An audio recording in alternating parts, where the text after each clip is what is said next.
शेतकरी बंधूंनो, व्हिडिओ बनवावा की नाही बनवावा असं डोक्यात होतं. कारण कांदा पिकाची जर अवस्था बघितली, कांदा पिकाची म्हणजे कांद्याच्या बाजारांची जर अवस्था बघितली, तर सगळे शेतकरी हवाल दिले, मी त्याच्यामध्ये हवाल दिले. आणि त्याच्यामध्ये कांदा फुगवणीसाठी व्हिडिओ बनवावे की नाही याविषयी पण मागून म्हणलं चला जे शेतकरी बांधवांचे कांदे लेट आहेत त्यांच्यासाठी हा फायद्याचा व्हिडिओ ठरला, म्हणून आजचा व्हिडिओ बनवला. नाही तर व्हिडिओ बनवणार नव्हतो. कांदा साधारणपणे 60-70 दिवसाच्या पुढे गेला असेल, 70-75 दिवसापर्यंत असेल, तर कुठलंही खत न टाकता एखादी फवारणी घ्यायची की जेणेकरून आपल्याला जे कांदा आहे त्या कांद्याची साईज व्हायला आपल्याला त्याचा फायदा होईल. किंवा कांद्याची साईज होण्यासाठी काय करता येईल. मला काही शेतकरी बांधवांचे फोनही आले, कमेंटही आलेत व्हिडिओला, की फुगवणीसाठी कमी खर्चामध्ये काय करता येईल. कारण मी खतही टाकायला सांगितलं असतं, पण बाजारच नाही. मार्केटला आणूच नका म्हणतात कांदा, आणि त्यातल्या त्यात कांद्याचे बाजार जर बघितले तर व्हिडिओसुद्धा बनवूशी वाटत नाही. परंतु काही शेतकरी बांधव म्हणतात की आमचा कांदा लेट आहे, उशीर आहे, जर बाजार वाढले तर आम्हाला फायदा होईल.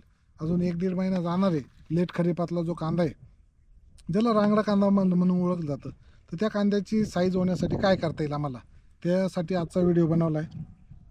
व्हिडिओचा हेतू आहे की कमी खर्चामध्ये जास्तीत जास्त कांदा कसा फुगल.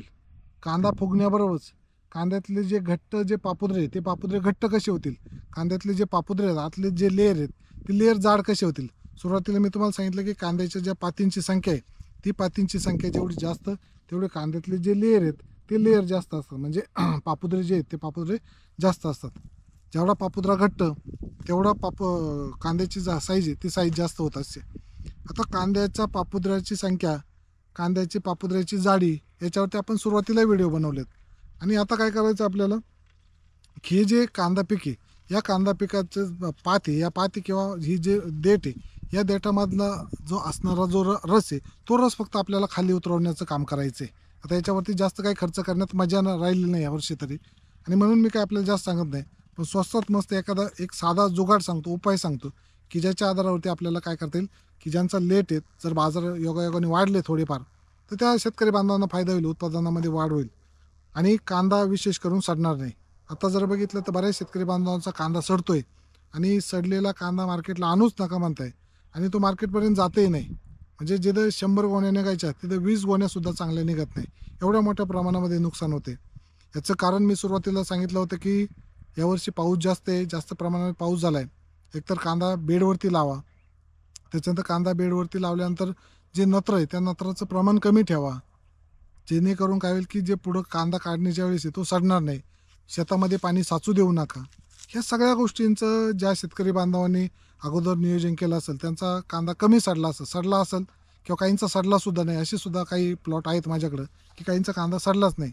परंतु चला, ज्याच्या त्याच्या मॅनेजमेंटचा हे, आणि यावर्षी निसर्गाने सुद्धा शेतकऱ्यांना साथ नाही दिली, त्याबद्दल आपण काही जास्त बोलू शकत नाही. परंतु नत्राचं प्रमाण जर कमी ठेवलं असतं तर निश्चितपणे कांदा कमी हे केला असता. बरेच जण 19-19 फवारतात, युरिया टाकतात का लाल कांद्याला, पावसाळी कांद्याला, खरीपातल्या कांद्याला, आणि त्याच्यामुळे काय होतं की कांदा सडण्याचं प्रमाण काढणीच्या वेळेस आपल्याला ते कळतं की बेडवरती जर केलेलं नसेल तर मूळ सडलेलं असतं, खालून कांदा सडलेला आहे, बूड सडलेलं आहे, पातमध्येच उपटून येते, पातीत पाणी गेलेलं आहे. तर अशा पद्धतीने हे सगळे प्रॉब्लेम जाणवत आहे. आणि याच्यामुळे शेतकऱ्यांनी डायरेक्ट प्लॉटला मेंढ्या सोडल्यात, डायरेक्ट नांगरून रोटा मारलाय, काहींनी डायरेक्टली रोटा मारलाय, काहींनी काढून न काढता तसाच शेतामध्ये ठेवला आहे. अशा पद्धतीनं सगळ्यांचेच हाल आहेत. त्याला काय आता आपण काही करू शकत नाही. गव्हर्नमेंटने एक्सपोर्ट वगैरे चालू केलं, बाजार वाढले असते तर लोकांचे थोडेफार तरी पैसे झाले असते. एकतर उत्पादन कमी आणि त्यात बाजार नाही. म्हणजे याच्यामुळे काय झालं, दुष्काळात 13वा महिना या पद्धतीनं शेतकऱ्यांवरती एक मोठं संकट आले.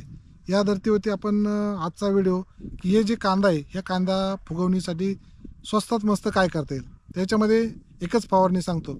शेवटच्या स्टेजची जी फवारणी आहे, साधारणपणे शेवटची 1 किंवा 2 पाणी जर राहिले असतील द्यायची, तर त्यावेळेस आपल्याला काय फवारणी घ्यायची. मी आपल्याला सांगत असतो की खालून 05234 सोडा, 0050 सोडा, पण याच्यामध्ये नादी लागू नका. आता कांदा या स्टेजचा जर असेल तर साधारणपणे वरून एकच फवारणी घ्या, 0050 प्लस बोरॉन. 0050 5 ते 6 ग्रॅम प्रति लिटर पाणी, आणि त्याच्यामध्ये बोरॉन 2 ग्रॅम प्रति लिटर पाणी. याचं जर का आपण एकत्रितपणे फवारणी घेतली तर 0050मध्ये फक्त पोटॅश आहे, आणि हे पोटॅश काय करेल की आतमध्ये तयार झालेले जे कांद्याचे पापुद्रे लेअर आहेत किंवा ते लेअरची जी जाडी आहे ती जाडी वाढवण्याचं काम करते. कसं करतील, 0050 फवारल्यानंतर पातीवरती गेल्यानंतर हा जो बोरॉन मारल्यानंतर हा जो अन्नरस आहे हा अन्नरस रिव्हर्स मार्गाने चालू होतो. म्हणजे शेवटच्या स्टेजमध्ये हा पातीतला देठातला अन्नरस आहे तो कांद्यात उतरायला सुरुवात होत असते. शेवटच्या 8-10 दिवसातली ही जी प्रोसेस आहे ही प्रोसेस असते. आता हे करत असताना काय 0050 मारलं त्याच्यामध्ये पोटॅश असतं आणि हे पोटॅश काय करतं की हे जे कांदा आहे ह्या कांद्यातले जे पापुद्रे ह्या पापुद्र्यामधले ज्या सेल असतील त्या सेल डिवायडेशन किंवा मल्टिप्लिकेशनचं काम फास्टमध्ये करत असतं. कांद्याला कळून येतं की आता आपले शेवटची स्टेज आलेली आहे. त्यावेळेस अन्नद्रव्य जे वरती गेलेलं वरून खाली वाढायला सुरुवात करतं. वरून खाली खेचल्यानंतर देठामधून हे जे अन्नरस आहे देठ बघा की लूज झालेलं आहे आता त्या पद्धतीने काम चालू झालेलं आहे. आणि हा दिवस येत असताना काय होतं की हे देठातला अन्नरस खाली उतरत असतो. हा उतरल्यानंतर जे सेल आहे त्या जे पापुद्रे त्या पापुद्र्यामधले असणारे सेल पेशी जे म्हणतो आपण त्या पेशींची मल्टिप्लिकेशन होत असतं आणि त्यांची संख्या अधिक वाढत असते. अधिक वाढल्यामुळं ते जे लेअर आहेत ते लेअर काय होत असतात मोठी साईज होत असते आणि त्याची जे साईज आहे ती साईजसुद्धा पापुद्र्याची जी साईज आहे ती सुद्धा जाड होत असते. जाड झाल्यामुळे का ते ऑटोमॅटिक आपल्याला काय होते कांदा फुगलेला दिसतो किंवा फुगतो तो ॲक्च्युअलमध्ये फुगतो. आता याच्यामध्ये आपण बोरॉन घेतलेलं आहे. बोरॉन काय करतं की जो उतरलेला अन्नरस आहे पातीतला अन्नरस आहे हा उतरवण्याची सुद्धा मदत करत असतं. हा उतरल्यानंतर हा जे लेअर आहेत हे लेअर घट्ट करण्यासाठी काम करतं. आता याचा दुहेरी फायदा लेअर घट्ट करतं कांदा पोकळ राहत नाही आणि वजनसुद्धा चांगलं भरतं. दुसरी गोष्ट जी कांद्याची जी सड आहे ती सडसुद्धा याच्यामुळं कमी होत असते. म्हणजे कांदा जो सडण्याचे जे चान्स असतात ते सुद्धा या ठिकाणी कमी होतात बोरॉन घेतल्यामुळं. म्हणून एक स्वस्तात मस्त ही जी फवारणी ही फवारणी मी आपल्यासाठी सांगितली की जेणेकरून काय होईल की कुठले मी 05234 सोडायला सांगत असतो 0050 सोडायला सांगतो. पण ही जी फवारणी कधी घ्यायची तर साधारणपणे 1 किंवा 2 पाणी राहतील द्यायचे कांद्याला शेवटचे. त्या पाणी दिल्यानंतर म्हणजे शेवटचं एक पाणी द्यायचं त्याच्या आधीच्या पाण्याला पाणी दिल्यानंतर ओलावा असेल त्यावेळेस पातीवरती फवारणी घ्या. हिरवीगार पात असेल तर आमची बऱ्याच प्रमाणामध्ये सुकायला लागलेली पात आणि पाणी देणं बंद केलं त्याचं कारण म्हणजे पाणी देणं बंद केलेलं आहे बाजारच नाही. आणि त्या स्टेजला ज्यांचे हिरवी पात आहे त्यांना याचा चांगला परिणाम दिसून येईल. साधारणपणे 5 ते 6 ग्रॅम 0050 आणि त्याच्यामध्ये बोरॉन 2 ग्रॅम आपण या पद्धतीनं फवारणी घेऊ शकता.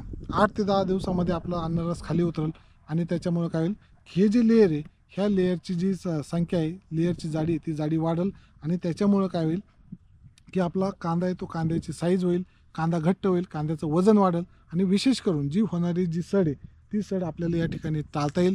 आणि जी सड टाळलेली आहे ती टाळल्यामुळं काय होईल की आपलं उत्पादन वाढणार आहे. या पद्धतीने स्वस्तात मस्त आपल्या शेतकरी बांधवांच्या कमेंट आल्या म्हणून हा व्हिडिओ बनवलेला आहे. तर ते व्हिडिओ बनवण्याची सुद्धा इच्छा नव्हती. व्हिडिओ आवडला असेल अशी अपेक्षाच करतो आता. आणि व्हिडिओ आवडला असेल तर व्हिडिओला लाईक करा शेअर करा. चला मित्रांनो आजच्या व्हिडिओमध्ये इथेच थांबतो. नवनवीन व्हिडिओ बघण्यासाठी आपल्या चॅनलला यूट्यूब चॅनलला फेसबुक पेजला आणि त्याचबरोबर इंस्टाग्राम पेजला फॉलो करा. नक्की फॉलो करा आणि व्हिडिओना लाईक करत चला जेणेकरून आपलं लाईक आणि आपल्या कमेंट हीच आमची ऊर्जा आहे. त्यासाठी मी शेतकऱ्यांसाठीच काम करत राहील यापुढेही आणि अशा पद्धतीचे व्हिडिओ बनवत राहील. आजच्या व्हिडिओमध्ये इथेच थांबतो इथेच आपली रजा घेतो. पुन्हा भेटूया एका नवीन व्हिडिओमध्ये नवीन माहितीसह. तोपर्यंत जय हिंद जय महाराष्ट्र जय जवान जय किसान.